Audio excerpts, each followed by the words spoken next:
Hey guys, আবার আমি একটা মিনি ব্লগে চলে এসেছি। আজকে সকালবেলায় ফ্রিজটা পরিষ্কার করছি। অনেকদিন ধরেই পরিষ্কার করব করে আর করা হয়নি। সো ফ্রিজটা পরিষ্কার করা হয়ে গেল।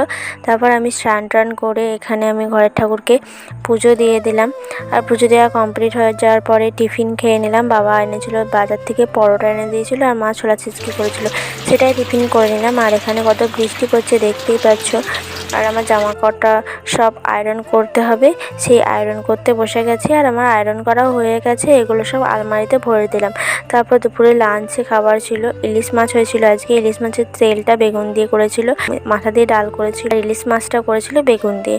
সো লাঞ্চ করা হয়ে গেছে। আর সন্ধ্যাবেলায় আমি এখন ফ্রিজের সব ফ্রিজের থাকগুলো আমি সব এখন লাগিয়ে দিচ্ছি, সেট করে দিচ্ছি। সো ভিডিওটা ভালো লাগলে অবশ্যই লাইক করে দিও। দেখা হচ্ছে নেক্সট মিনি ব্লগে। ততক্ষণ ভালো থেকো, সুস্থ থেকো, সাবধান থেকো, টাটা।